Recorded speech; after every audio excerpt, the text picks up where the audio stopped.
Hi friends, good morning. Welcome to the la tailor YouTube channel. ఇప్పుడు నేను చెప్పబోయే topic ఏంటంటే, ప్రామిసరీ నోటు ఎవరో రాస్తే చెల్లుబాటు కాదు. ప్రామిసరీ నోట్ అనేది డబ్బులు ఇచ్చిపుచ్చుకునేటప్పుడు మంచి ప్రాముఖ్యతను సంతరించుకుంటుంది. మనీ ట్రాన్సాక్షన్ విషయాల్లో ప్రామిసరీ నోట్ అనేది చాలా ఇంపార్టెంటు. ఈ ప్రామిసరీ నోట్ అనేది ఎవరో రాస్తే చెల్లుబాటు కాదనేది దాని మీద ఒక వీడియో చేస్తున్నాను నేను. ప్రామిసరీ నోట్ అనేది మైనర్లు రాయడం మూలన అది చెల్లుబాటు కాదు. బాలబాలికలు ఎవరైనా కానీ మైనర్ పిల్లలు నోటు రాస్తే అది చెల్లదు. రెండోది, కోర్టు పరంగా ఎవరైతే దివాళా పిటిషన్లు వేసుకుని డబ్బులు ఎగ్గొట్టి దివాళా తీసినట్టు కోర్టు కన్ఫర్మ్ చేస్తుందో ఇన్సాల్వెంట్ అని, ఆ దివాళా తీసిన వ్యక్తి నోటు రాస్తే చెల్లదు.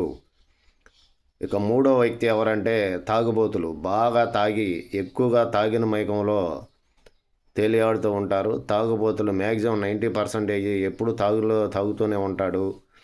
మైండ్ సరిగ్గా మెంటల్ డిజార్డర్ పర్సన్లో తాగుబోతులు, పిచ్చివారు నోట్లు రాస్తే చెల్లదు. తాగుబోతులు నోట్లు రాస్తే చెల్లదు. సో ఫ్రెండ్స్, మనీ ట్రాన్సాక్షన్ చేసేటప్పుడు కంపల్సరీగా ఇవి గుర్తుపెట్టుకోవాలి. మైనరు నోటు రాసి ఇవ్వటం చెల్లదు. అలాగే దివాళా తీసిన వ్యక్తి నోటు రాసి ఇచ్చినా అది చెల్లదు. అలాగే డ్రంకన్ స్టేట్ తాగుబోతులు నోటు రాసిస్తే చెల్లదు. ఈ ముగ్గురు నోటు రాసిస్తే అది చెల్లుబాటు కాదు ఫ్రెండ్స్. జాగ్రత్తగా ఆలోచించి నోట్ల మీద సంతకాలు పెట్టించుకోండి.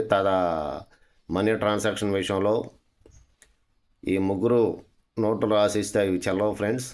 జాగ్రత్తగా మీరు మీ యొక్క ట్రాన్సాక్షన్ చేసుకోండి. అన్నీ తెలుసుకోకపోతే ఇబ్బంది పడతారు ఫ్రెండ్స్. సో మరో వీడియోతో మరలా కలుస్తాను. Please subscribe my channel. మీకు ఏమైనా డౌట్స్ ఉంటే కామెంట్స్ రూపంలో తెలియపరచగలరు ఫ్రెండ్స్. బాయ్. మరో వీడియోతో మరలా కలుస్తాను ఫ్రెండ్స్.